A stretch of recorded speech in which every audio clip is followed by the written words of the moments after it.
Le soleil cinglait sa peau, mais Ada gardait la tête baissée, les mains enfouies dans un tas d'ordures au bord de la route. Ses vêtements étaient délavés, ses pantoufles dépareillées, et ses doigts se déplaçaient rapidement, retirant tout ce qui lui semblait avoir une quelconque valeur. Les gens passaient devant elle sans un regard, certains se pinçant le nez, d'autres murmurant des commentaires cruels. Mais Ada ne s'en souciait pas. Son objectif était une chose. Réunir de quoi payer les frais de scolarité de son petit frère avant que le portail ne ferme pour les retardataires. À quelques mètres de là, une voiture noire teintée était garée sous un arbre. La vitre côté conducteur s'abaissa légèrement, révélant un homme au regard perçant et aux sourcils froncés. Vêtu d'une chemise blanche impeccable, le milliardaire s'était arrêté par curiosité après avoir remarqué les fouilles incessantes de la jeune fille. Il observa la scène en silence, intrigué. Quelque chose dans sa posture, à la fois désespérée et déterminée, attira son attention. Elle ne suppliait pas, elle ne pleurait pas, elle continuait à cueillir. Ada ne savait pas que quelqu'un la regardait. Elle essuya la sueur de son front du revers de la main et continua. Puis elle trouva une cuillère en métal, une canette de soda écrasée et une vieille montre-bracelet. Elle les jeta dans son sac en nylon, le cœur battant. Le temps lui manquait. L'échéance était midi. Elle se leva, épousseta sa jupe et se mit à marcher d'un pas rapide. Le milliardaire la suivit du regard tandis qu'il attrapait la poignée de la portière.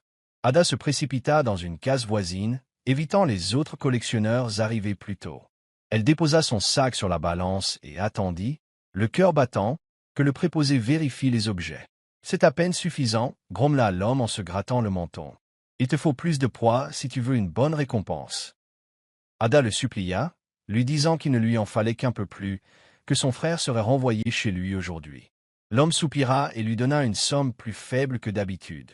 Ce n'était pas suffisant. Elle fixait l'argent dans sa main, comme si elle souhaitait qu'il se multiplie.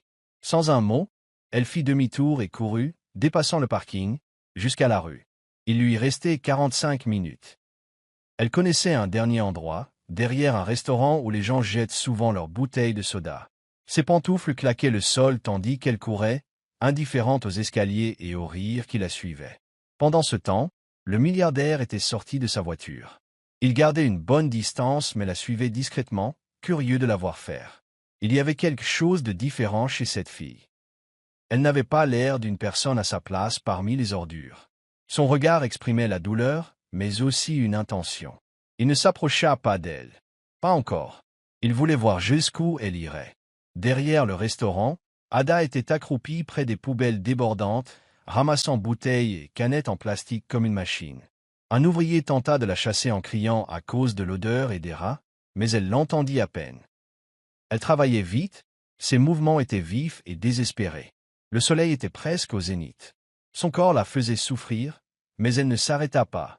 Elle pensa à son frère en classe, assis tranquillement, faisant semblant de ne pas s'inquiéter.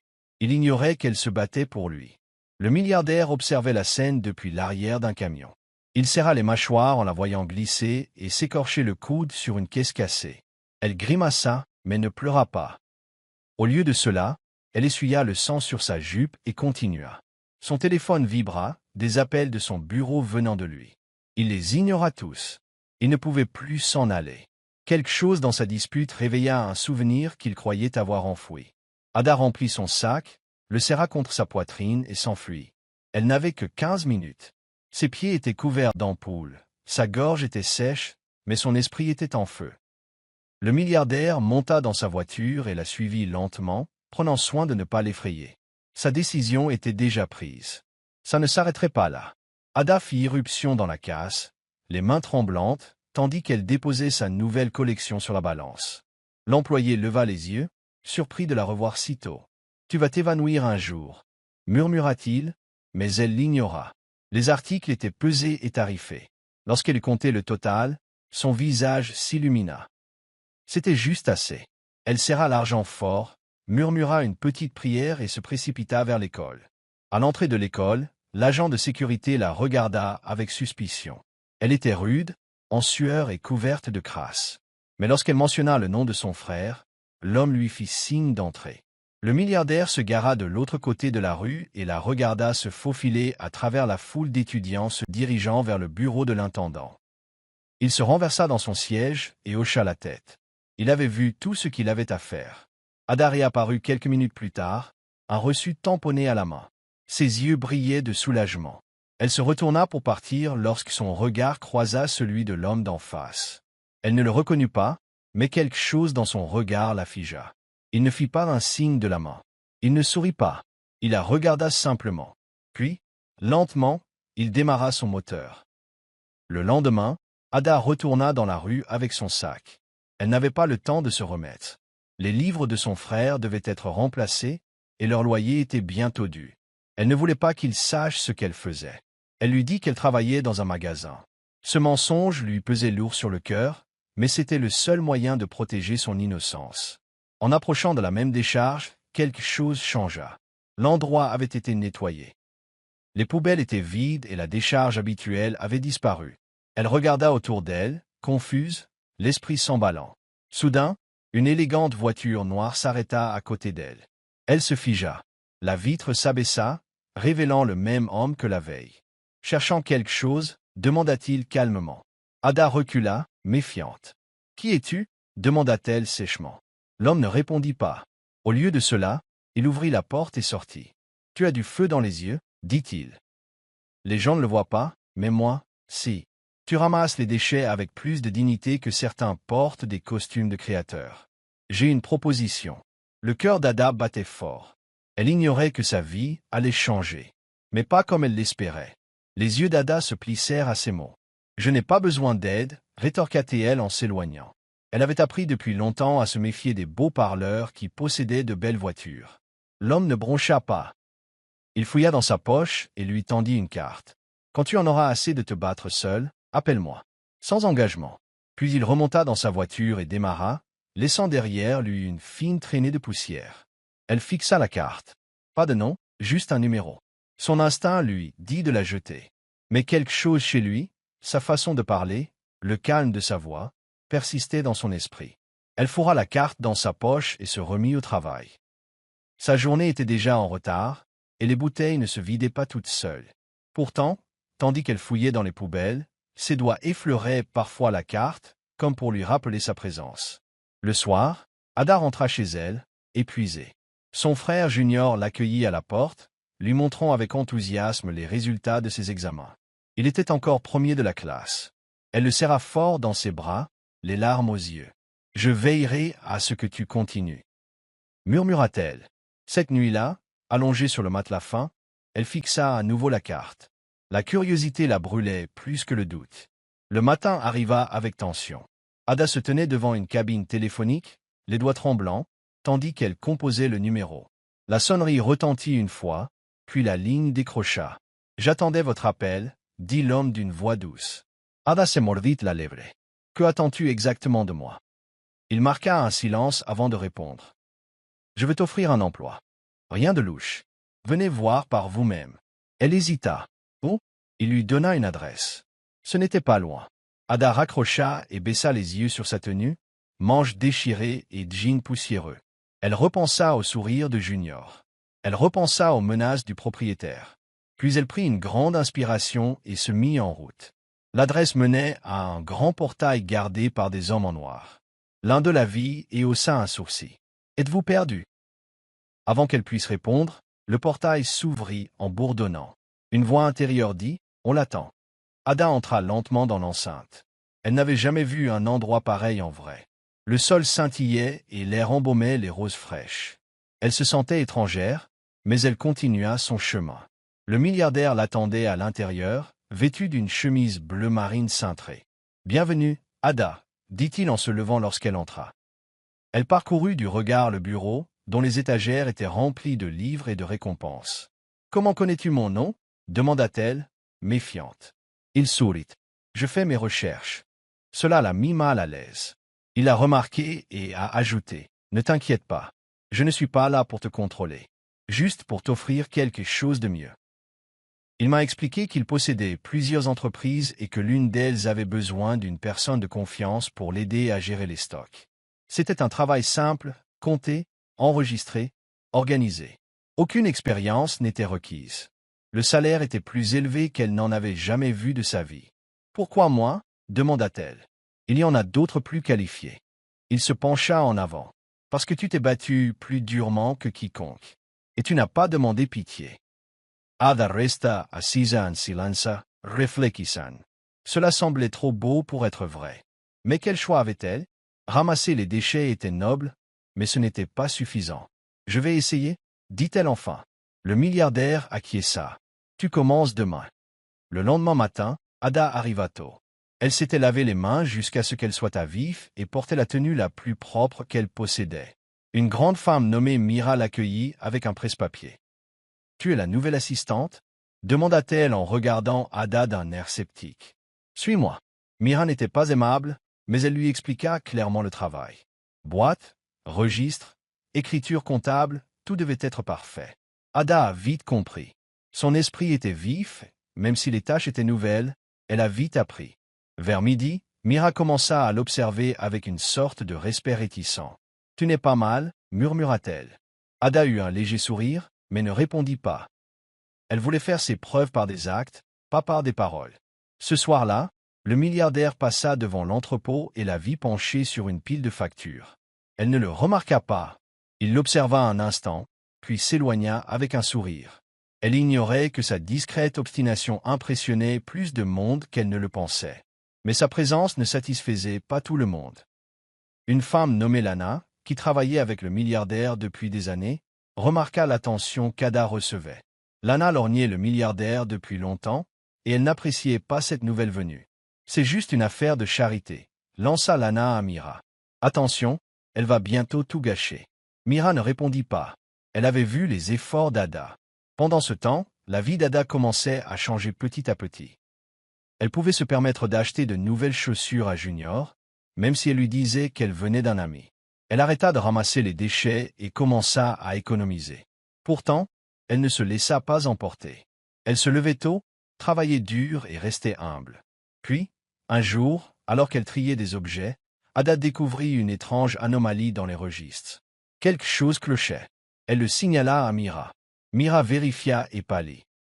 Une grosse somme avait disparu, mais personne ne l'avait remarqué jusqu'à présent. Et Ada était la seule à l'avoir remarqué. Mira en informa immédiatement la direction. En quelques heures, la nouvelle parvint au milliardaire. Il convoqua Ada dans son bureau, et elle entra nerveusement, se demandant si elle avait des ennuis. « Tu as trouvé quelque chose que personne d'autre n'avait fait ?» dit-il en tapotant son stylo sur le bureau. « Sais-tu ce que ça veut dire ?» Ada secoua lentement la tête. « Ça veut dire qu'un proche me vole depuis des mois. » Il avait l'air sincèrement troublé, et Ada ressentit le poids de ce qu'elle avait découvert. « Tu ne m'accuses pas, n'est-ce pas ?» demanda-t-elle doucement. « Non, » dit-il fermement. « En fait, j'ai désormais plus confiance en toi qu'en la plupart des gens. » Il lui ordonna de ne rien dire pendant qu'il menait une enquête interne. Mais la nouvelle se répandit rapidement et Lana, comprenant ce qu'Ada avait découvert, comprit qu'elle était en danger. Plus tard dans la soirée, Lana aborda Ada dans la réserve avec un sourire glacial. « Tu crois que trouver une erreur te rend spécial ?» siffla-t-elle. « Tu ne sais pas comment ça marche ici. Les gens comme toi ne font pas long feu. » Ada tenait bon, même si la peur la rongeait. Elle ne reculerait pas quand l'avenir de son frère en dépendait. Les jours suivants furent tendus. Les auditeurs sont entrés, les ordinateurs ont été vérifiés et le personnel a été interrogé discrètement. Ada gardait la tête basse, travaillant encore plus dur. Mais il ne fallut pas longtemps avant que quelqu'un glisse un mot désagréable dans son casier. « Retourne d'où tu viens. » Elle le tenait dans sa main et fixait l'écriture. Ce n'était plus seulement de la jalousie. C'était de la haine. Le milliardaire l'a rappelé et s'est excusé. « Tout le monde n'aime pas le changement, » a-t-il dit. « Mais je m'en fiche. Tu as fait preuve d'intégrité. C'est rare. » Elle sentit une boule lui monter à la gorge, mais elle cligna des yeux pour la chasser. « Merci, monsieur. » Il se pencha en avant. « Au fait, appelez-moi Malik. » Elle hésita, puis hocha la tête. « Merci. Malik. » Ce soir-là, en rentrant chez elle, elle s'arrêta à un stand de restauration et acheta un repas chaud pour Junior. Le garçon la serra dans ses bras, son sourire innocent et large. Ada lui rendit son sourire, mais ses pensées s'emballaient. Si quelqu'un la détestait au point de lui écrire des menaces, de quoi d'autre était-il capable? Les résultats de l'audit sont tombés. Lana a été prise en flagrant délit. Elle avait détourné de l'argent en utilisant de fausses déclarations de fournisseurs, masquant la piste par des ajustements astucieux. Mais l'œil perçant d'Ada avait déjoué son plan. Malik l'avait immédiatement renvoyée devant plusieurs employés.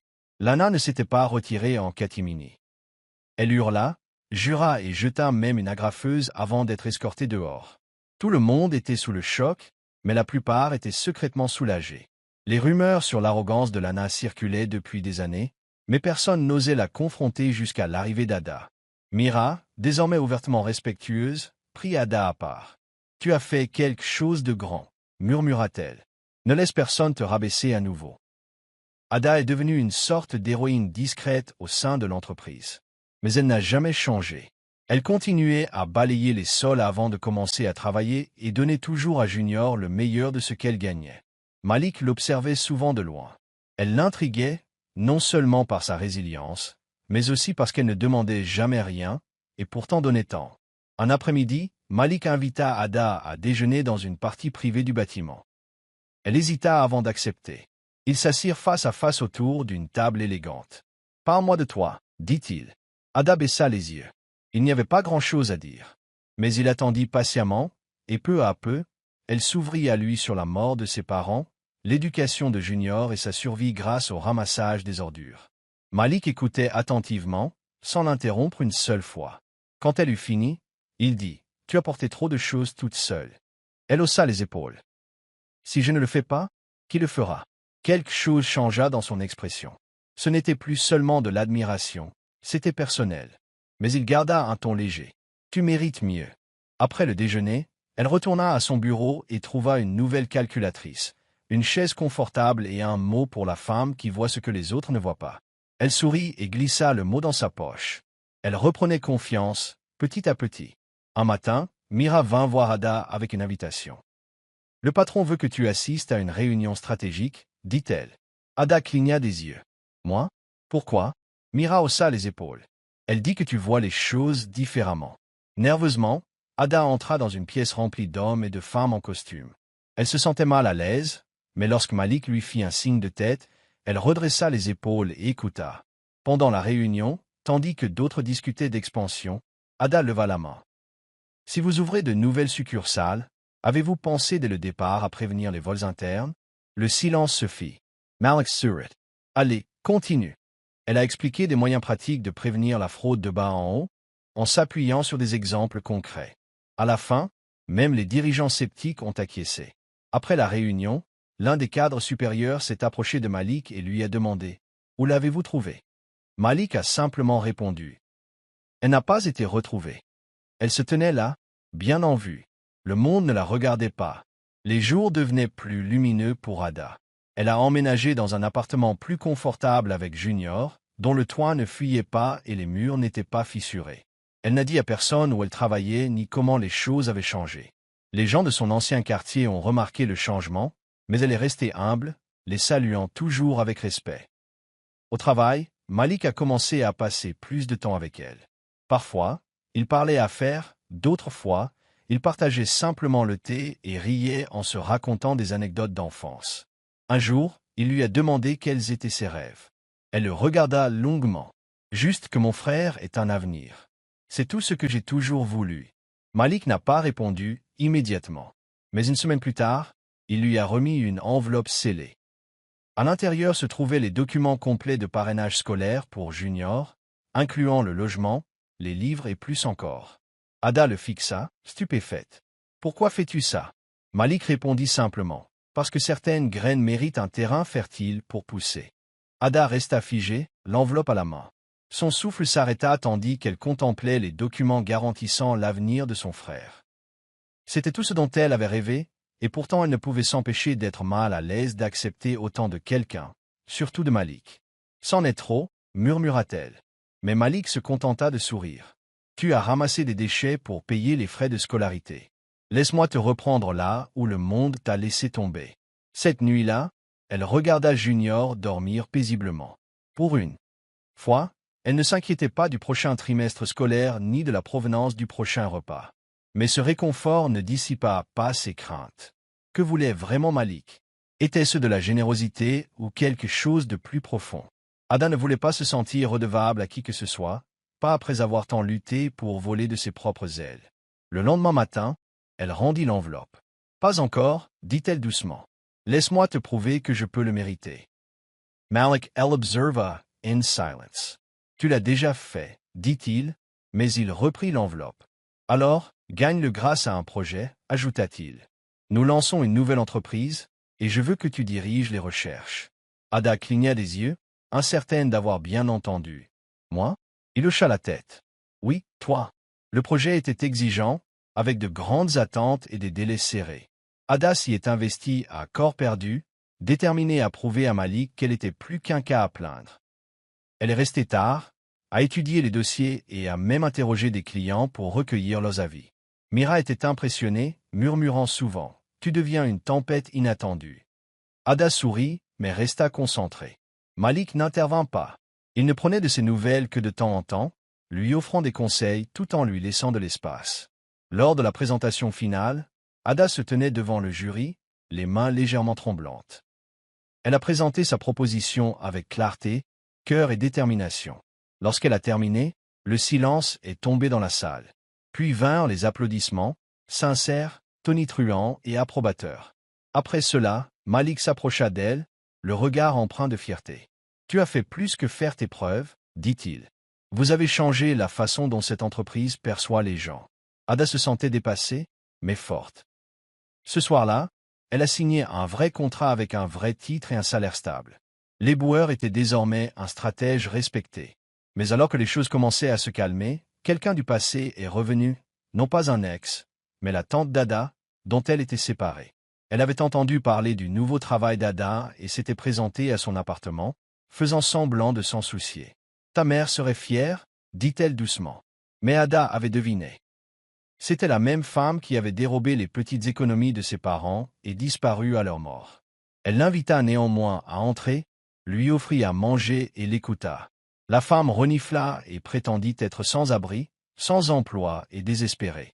Juste un peu d'aide, supplia-t-elle. Ada n'avait pas le courage de dire non, mais elle ne lui faisait plus facilement confiance. Elle lui offrit une petite somme et promit de se renseigner sur le travail. Plus tard dans la soirée, Ada raconta l'histoire à Malik, qui l'écouta en silence. « Tu as un cœur tendre, dit-il, mais ne laisse pas la culpabilité gâcher tes progrès. » Ada hocha la tête, incertaine d'avoir fait le bon choix. Le lendemain, elle découvrit que sa tante s'était rendue au bureau de Malik pour réclamer plus d'argent au nom d'Ada. Ada fut humiliée en l'apprenant.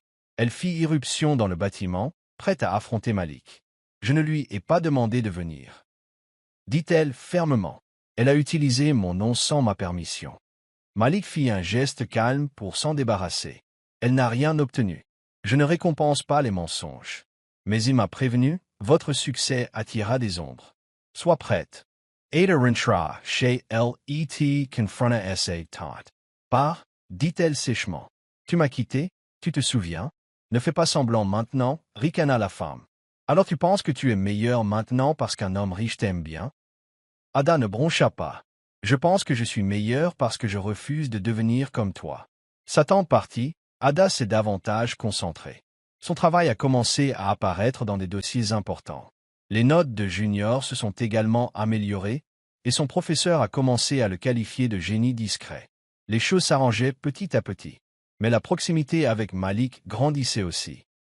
Il commença à l'appeler plus souvent, à lui poser des questions personnelles, à attendre plus longtemps après les rendez-vous. Ada n'était plus sûre que ce soit une affaire. Un après-midi, Malik l'invita à une retraite d'entreprise, un petit exercice de team building au bord du lac. Ada declined a parliament. « Je préfère rester et rattraper mon retard, » dit-elle. Malik la regarda longuement. « Le travail sera toujours là. La vie ne le fera pas. » Les mots persistèrent, même après son départ. Mira la poussa du coude. « Tu sais qu'il ne se contente pas d'être amical, n'est-ce pas ?» Ada ne répondit pas. Ce soir-là, Malik lui envoya un message. « Tu me rappelles quelqu'un que j'ai connu, intrépide, loyal, toujours généreux. Cette personne m'a sauvé de moi-même. » Ada ne savait pas comment réagir. Elle voulait garder ses distances. Mais au fond d'elle-même, elle avait commencé à voir l'homme derrière cette richesse. Et cela l'effrayait. Ce soir-là, Junior lui demanda « Aimes-tu ton patron ?» Ada fut prise de court. Pourquoi demandes-tu ça? Il haussa les épaules. Tu lui plais. Je le vois bien. Ada en rit, mais son cœur battait la chamade. Elle ne voulait pas risquer tout ce qu'elle avait bâti sur des émotions dont elle n'était pas sûre. Le projet qu'Ada menait enfin fut lancé, et ce fut un immense succès. Les ventes ont augmenté, la satisfaction client a grimpé en flèche, et Malik lui a personnellement rendu hommage lors de la réunion trimestrielle de l'entreprise. Pour la première fois, Ada s'est présentée devant ses collègues, non pas comme une travailleuse de l'ombre, mais comme une force de changement. Après l'événement, Malik l'a invitée dans son bureau. Il versa 2 verres de jus et lui entendit un. « Tu crois au timing ?» demanda-t-il. « Ada hausa un sorsal. Ça dépend du timing. » Il sourit. Le genre de moment où l'on rencontre quelqu'un au moment précis où son cœur a besoin de se réveiller. Ada fixait son verre, incertaine de la manière dont il interprétait ses paroles. Malik n'insiste pas. Je ne demande rien maintenant. Je voulais juste que tu saches ce que je ressens. Sur ce, il se leva et se dirigea vers la fenêtre. Que tu ressentes la même chose ou non, j'admirais toujours ta force. Les jours passèrent, et Ada évitait de passer du temps seule avec Malik. Non pas qu'elle ne l'aimait pas, mais parce qu'elle l'aimait. Et cela compliquait tout. Elle se concentrait sur Junior, l'aidait à préparer son projet scolaire et allait même à la bibliothèque avec lui. Leur petit monde était paisible, simple et sûr. Mais Malik ne disparaissait pas. Il a laissé des fleurs sur son bureau, sans nom. Il a laissé des mots comme « Tu illumines les recoins de ce bâtiment ». Même Mira a commencé à la taquiner gentiment. Il attend. Tu tardes. Ada a fini par craquer. Et si je perdais tout à cause des sentiments? Mira la regarda. Ou si on gagnait tout par amour? Ce soir-là, Malik se présenta à la porte de son appartement. Pas de chauffeur, pas de sécurité. Juste lui. Je ne suis pas là pour te mettre la pression, dit-il quand elle sortit. Juste pour te dire que te regarder ramasser les déchets ce jour-là m'a changé. Tu m'as rappelé à quoi ressemble un buis. Ada ne répondit pas, mais ses yeux lui disaient tout. Malik ne se présenta pas au travail les jours suivants. Des rumeurs circulaient selon lesquelles il avait voyagé, était malade et était en réunion. Ada essayait de s'en moquer, mais elle s'en fichait. Chaque jour, elle consultait son téléphone dans l'espoir d'un message. Quand il arrivait enfin, il était court. « Retrouve-moi sur la colline derrière l'entreprise demain à midi. » Curieuse et nerveuse, elle y alla. Malik se tenait là avec un panier de pique-nique. « Je croyais que tu n'aimais pas les surprises, » dit-elle. Il a souri. « Moi non. Jusqu'à ce que tu arrives. » Ils s'assirent, mangèrent et parlèrent vraiment. Sans titre, sans attente. Juste 2 personnes qui avaient emprunté des chemins différents, trouvant un point de rencontre tranquille. Il lui prit lentement la main. « Je peux attendre une éternité. Mais j'espère ne pas avoir à le faire. » Ada ne parla pas. Elle s'appuya contre son épaule. Aucune promesse ne fut faite. Mais quelque chose a changé. La jeune fille qui ramassait autrefois les déchets ne se sentait plus petite. Elle se sentait vue. Et il adorait ça. Malik invita Ada et Junior à un dîner tranquille dans une petite campagne de Nothing Fancy, juste pour rompre avec leur routine. L'endroit était paisible, entouré d'arbres, avec des lucioles dansant au crépuscule. Malik était attentif, faisant rire Junior et observant Ada comme si elle était la seule personne au monde.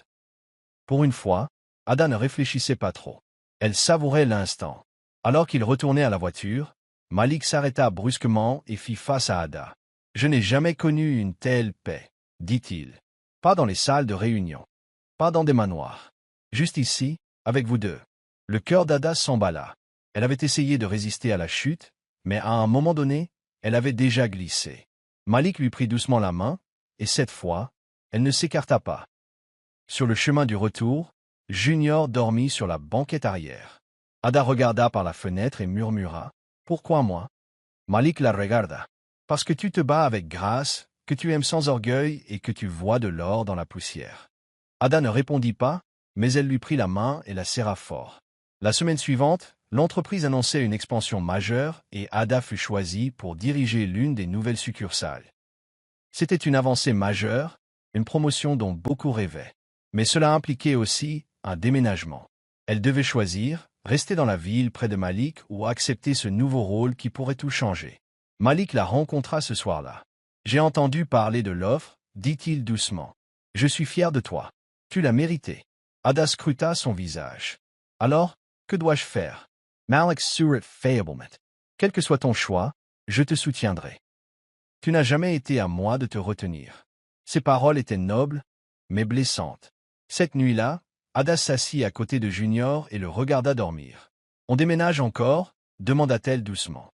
Il se retourna dans son sommeil et murmura. Si seulement tu pouvais encore sourire. C'était tout ce dont elle avait besoin. Le lendemain matin, elle déclina l'offre de relocalisation et proposa une alternative, gérer un projet local. Le conseil d'administration accepta. La décision d'Ada fit couler beaucoup d'encre, mais elle s'en fichait. Elle forma une nouvelle équipe, forma de nouvelles recrues et éprouva que sa loyauté était à la hauteur de son talent. Malik gardait ses distances, respectant son espace, mais leur lien s'approfondissait en silence. Ils n'avaient plus besoin de déclarations. Ils se comprenaient, tout simplement. Un après-midi, alors qu'il examinait des dossiers, Malik entra dans son bureau. « J'ai quelque chose pour toi, » dit-il. Il lui tendit une boîte. À l'intérieur se trouvait un pendentif doré en forme de poubelle, d'où s'épanouissait une rose. Ada halta et rit en même temps. « Sérieux ?» Malik sourit. « C'est un rappel de votre point de départ et du chemin parcouru. » Elle portait le pendentif ce jour-là et tous les jours suivants. Les gens l'ont remarqué, mais personne n'a osé poser la question. Ce n'était pas le pendentif qui comptait. C'était l'histoire qu'il véhiculait. La fille poubelle qui avait marché la tête haute, qui avait transformé le rejet en objectif, et qui siégeait désormais à la table où se prenaient les décisions. Junior a terminé premier de sa promotion, et Ada a pleuré pendant presque toute la cérémonie. « C'est ta mère ?» a demandé un professeur à Malik en désignant Ada. Malik a ri. Elle est bien plus que ça. Après la cérémonie, Malik les a reconduits chez eux et a ensuite emmené Ada se promener sous les étoiles. « Je veux construire quelque chose de concret, » a-t-il dit. « Plus qu'une entreprise. Une vie. Avec vous. » Ada le fixa, le cœur rempli. « Je n'aurais jamais cru arriver aussi loin, » murmura-t-elle. Malik s'approcha. « Alors allons plus loin, ensemble. » Il n'a pas sorti sa bague. Pas de spectacle. Juste une promesse dans ses yeux. Et cela lui suffisait. Ils s'embrassèrent sous le doux clair de lune et pour la première fois, Ada laissa tomber tous ses doutes, toutes ses peurs, toutes ses questions. Elle savait ce qu'elle voulait. Et cette fois, ce n'était pas seulement la survie. C'était l'amour. Un nouveau départ. Un départ qu'elle avait mérité. Des mois plus tard, Ada se tenait dans son propre bureau, avec des parois vitrées, son nom sur la porte et une place à la table d'honneur. Junior fréquentait désormais l'une des meilleures écoles et chaque matin avant de partir, il la serrait dans ses bras et lui disait « Je suis fier de toi ». Elle vivait dans un appartement chaleureux, avec des fleurs sur le balcon et la voix de Malik qui résonnait souvent dans la cuisine. Les gens parlaient encore. Certains murmuraient qu'elle avait eu de la chance. D'autres tentaient de minimiser son ascension. Mais Ada connaissait la vérité. Elle n'a pas eu de chance. Elle avait ramassé les déchets avec dignité, traversé l'humiliation avec fierté et s'était relevée par sa seule volonté. Elle avait écrit sa propre histoire, une page douloureuse à la fois. Un après-midi, alors qu'elle marchait dans la rue, elle aperçut une jeune fille penchée sur une pile de cartons jetés, l'étrillant d'une main experte. Ada fouilla dans son sac et en sortit une carte. « Viens me voir » dit-elle doucement. La fille leva les yeux écarquillés. Ada sourit. « Ta vie est sur le point de changer.